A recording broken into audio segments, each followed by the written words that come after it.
love the update that we've heard from ex-West Ham United employee today. And to be honest with you, in this transfer window, when X is speaking, I'm listening. He was the first one to call the deal on Malik Diouf when, well, nobody else even bloody heard of him. Let's be honest, never mind said West Ham are interested in him. He was the one that said, he broke the news saying, hold on, this Carl Walker-Peters thing is back on. He's not going to sign for Besiktas yet. And he did it the other day as well, actually did it with the Hermansen one, where he said, hold on, this is not quite dead yet. There's still a good chance we're going to get this guy. So when he says today that actually there's two things that really caught my attention. West Ham are going to really ramp up the pressure to sign Mateus Fernandes from Southampton.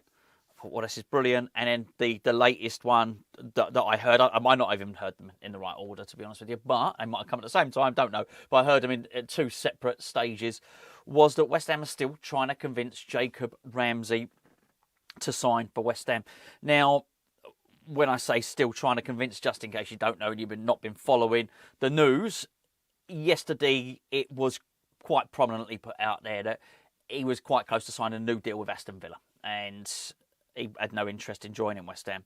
Now, what makes this a little bit believable, and I think on previous transfer windows, you might have thought, well, okay, once a player isn't interested, once a player's not coming, once we've got a different target, that's it, it's dead in the water. But in this window, we've actually been proven twice. And first with Carl Walker-Peters, we've been linked. Before we signed Walker-Peters, we were linked with him for a year. It looked like he was coming as part of the Flynn Downs deal, and then that didn't happen. And then when we were looking for a right back, it was Carl Walker-Peters, Mazraoui, or Obi-Wan-Bissaka. And then there was the talk way back in January before Hulan Lopetegui got the sack that actually we had already had discussions with him, which I believe we did have discussions with him about a pre-contract agreement. Then that sort of dissipated. He wasn't going to come to West Ham. He was going to sign for Besiktas. He was close to signing. Whether he'd had his medical or whatever, I couldn't tell you. But he was close. He'd agreed the contract, although not signed it. Gone some way towards signing. To the fact where they felt so confident that he would sign that they announced it, basically. So that deal for us to get Walker-Peters looked like it was dead. Well, it turned out it wasn't. We ended up getting him. And you'd say the same with a Hermansen, almost in reverse, really, whilst I guess we've been a bit more ruthless in this window. We've already discussed it with John Victor. I guess we were ruthless to Besiktas as well. We've nicked a player from underneath them. But we've had this done to, as I've argued, over the course of the last few days, we've had this done to us on numerous occasions. We've just had players taken when we thought we were about to sign them. You had the one where we thought we weren't going to get Hermansen. Everyone was convinced we're not going to get him. And actually we ended up getting him. So when I hear that actually on Jacob Ramsey, this deal can be pulled back from the brink, actually we can get him. Well, we've got evidence in this window that we can sign players who we thought we weren't going to get. Targets who we quite fancied and we thought the opportunity had passed us by. So I'm pleased to hear that. I'm really, really pleased to hear that. Obviously, his agent is Will Salthouse, and as I've argued on numerous occasions, it is really important that if you're going to take let's say, if you're going to take maybe some of the lesser players like Callum Wilson, then there's got to be some benefit to that relationship. You surely should be able to get some of the good players as well, you know what I mean, that are on the Unique Sports client list. And we certainly did get one in Aaron Wan-Bissaka, but I think I'd like another one now. So there has to be some benefit between this Will Salthouse and David Sullivan relationship that benefits West Ham, and I'd like to see that now, and that would be getting Jacob Ramsey. That being said, he is not my favourite to get because it's Mateus Fernandes, and I've been, since we were linked with him, I thought this is the guy that I want. I didn't know too much about this guy before we played them, and I'll be honest. And I think my first little thing was when myself and Gio were doing our preview show, and it was we do that thing, and Gio says players you admire, and one of the players that Gio said he admired on Southampton was this guy. So I thought, well, okay, have a look. He's a very good reader of the game, Gio, and I thought, okay, let's have a little look, and he played very well against us. So. But that was that. It was an admiration for a player. In many respects, he was the one Southampton player we weren't linked with. We were linked with, obviously, Carl Walker-Peters coming in. We were linked with Harwood Bellis. We were linked with Ramsdale. You didn't really hear much of that. So he was just a player that you thought, that's a good player. But at the very point where we were linked with Harvey Elliott and we were linked with Mateus Fernandes earlier on in this winter, I said on this channel, oh, no, I'd take him. That's the guy I would take. Because I just think he's a bit more rounded than Harvey Elliott. I think he just offers the team a little bit more. I think if you signed Harvey Elliott, you still got to have to sign a central midfielder.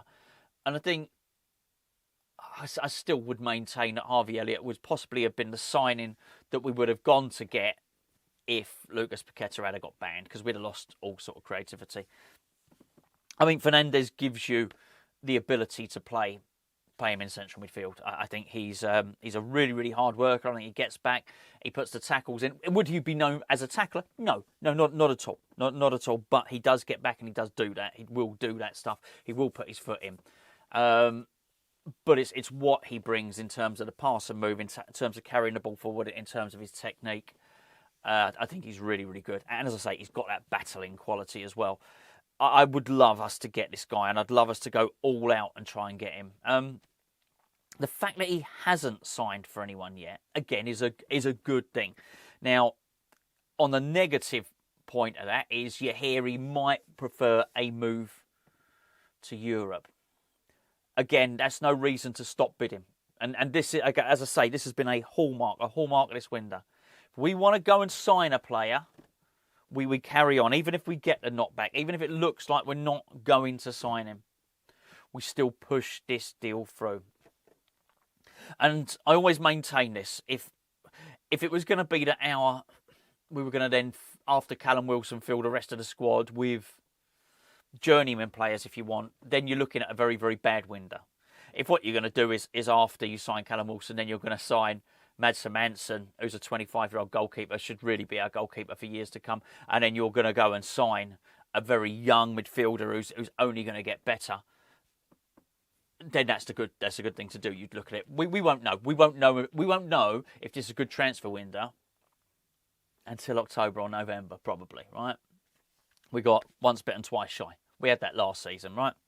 And funny enough, I don't think it was West Ham fans claiming that West Ham had won the transfer window. It was other people. It was other people saying that. But I would certainly think that this is the direction that I would want to go in by signing these young players.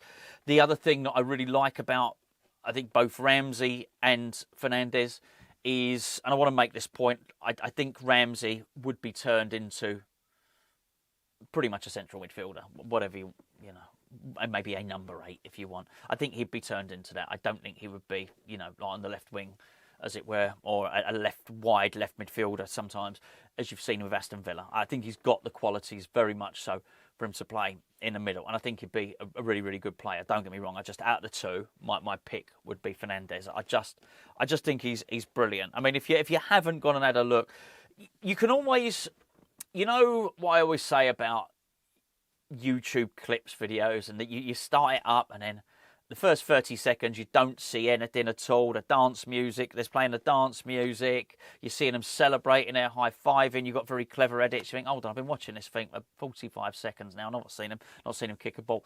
And then what you'll do is you'll start to get just their best bits. You don't know how reliable it is. You don't have to do that with Fernandes. Just go and look at his Premier League highlights. Go and find your video on YouTube and look at his Premier League highlights, because you know he's done it in the Premier League. This is what you're getting. Very, very impressive. Very good. I just think he's a really, really good player. But they're first team players. They just go straight into the first team. I say straight into the first team. Let's say we sign either one of them on Thursday. We're playing on Saturday. Do I think they go straight into the first team? No. Okay, he probably wouldn't. He'd probably ease them in. They'd probably be on the bench or something like that. Just in case you didn't know, I heard there was a behind the closed doors game. We played Lille. I didn't know. I only found this out an hour before, but I've been out pretty much. Well, I've been out all day, so I've not had my phone switched on and that sort of thing. So I've only just found out that we played Lille in a friendly behind closed doors, and we lost that 1-2-1. Guilherme scored our goal and played very well, apparently. So, but you probably know more than me if you're on social media. You probably know more than me about that stuff. But I did think that was interesting. So I'm I'm hopeful. I'm really, really hopeful. We've got to get that. We've got to get this deal done. We've got to get the midfielder deal done. But yeah, I was very, very pleased to hear this update and to hear that we're still in for both of them. Either one of those. I do have a preference. I have a favourite, as I've already told you. Yes, either one would do, though, because either one improves the first team, and that's what we need to do. We just need to do it quick.